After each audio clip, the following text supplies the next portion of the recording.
aspect. Okay. మరి ఇప్పుడు ఆర్ఆర్బీకి notifications అనేవి ఎలా ఉంటాయి సార్? మరి ఆర్ఆర్బీకి ప్రిపేర్ అయ్యే వాళ్ళు ఏ విధంగా ప్రిపేర్ అయ్యారు? అమ్మా ఒక రకంగా చెప్పాలంటే ఆర్ఆర్బీకి ఎవరైతే ప్రిపేర్ అవ్వాలనుకుంటున్నారో వాళ్ళకి this is the golden time. ఎందుకు అంటే ఆల్రెడీ మన ప్రైమ్ మినిస్టర్ గారు అనౌన్స్ చేశారు 2 లక్షల పైన పోస్టులు వస్తాయని. ఓకే. ఇండియాలో 2 లక్షల పోస్టులు ఒక డిపార్ట్మెంట్ లో రిక్రూట్మెంట్ అనేది నభూతో నభవిష్యత్. ఇప్పటివరకు జరగలేదు, ఇక ముందు కూడా జరగదు. సో కాబట్టి ఇది వాళ్ళకి గోల్డెన్ ఎరా అని చెప్పుకోవచ్చు. ఈ రైల్వే ఎగ్జామ్ ఉన్న పాయింట్స్ ఏంటి అంటే ఎస్ఎస్సిలో సిజిఎల్ స్టూడెంట్స్ బ్యాంక్ స్టూడెంట్స్ తో ఫ్రెండ్షిప్ చేస్తారు దోస్త్. కానీ సిహెచ్ఎస్ఎల్ ప్రిపేర్ అయ్యే వాళ్ళు కానీ ఎంటీఎస్ ప్రిపేర్ అయ్యే వాళ్ళు కానీ లేకపోతే సిపిఓ ఎస్ఎస్సి కానిస్టేబుల్ జీడీ ప్రిపేర్ అయ్యే వాళ్ళు కానీ వాళ్ళు ఎక్కువగా రైల్వే వాళ్ళతో ఫ్రెండ్షిప్ చేస్తారు.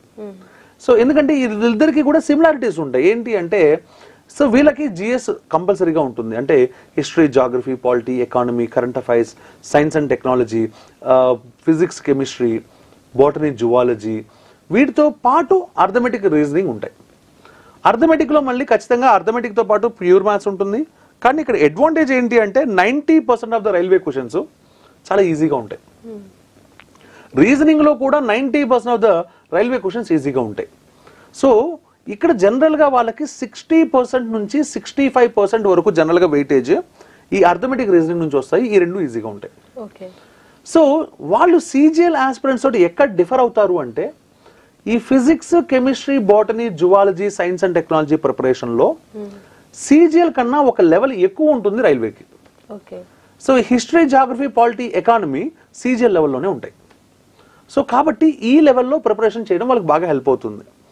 అయితే ఇక్కడ స్టేట్ లెవెల్లో ఎస్ఐ ప్రిపేర్ అయిన వాళ్ళు కానీ లేకపోతే గ్రూప్స్ ప్రిపేర్ అయిన వాళ్ళు కానీ కానిస్టేబుల్ ప్రిపేర్ అయిన వాళ్ళు కానీ వీళ్ళలో చాలామంది రైల్వే రాస్తారు. వీళ్ళకి ఒక బెనిఫిట్ ఏంటి అంటే జిఎస్ వీళ్ళు కవర్ చేస్తారు.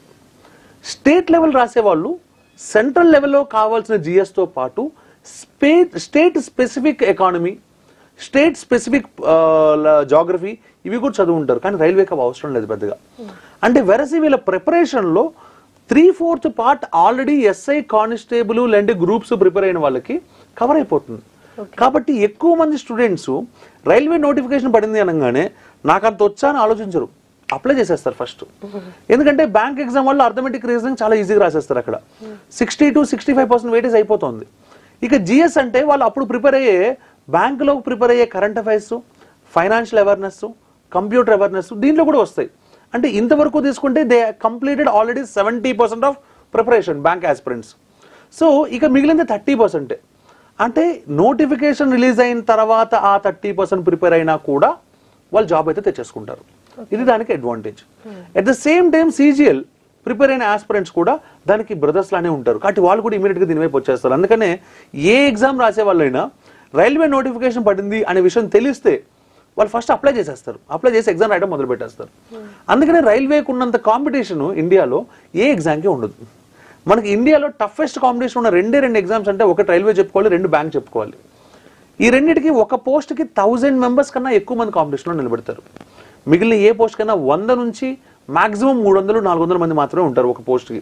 ఈ రెండింటిలో మాత్రం 1000 క్రాస్ అయిపోయి 1500 నుంచి 2000 దాకా వెళ్ళిన సందర్భాలు కూడా ఉన్నాయి.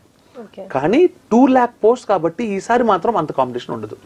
So this is a positive mood for railway students, railway aspirants. Okay. మరి ఇప్పుడు డిఏఓ ఎగ్జామ్స్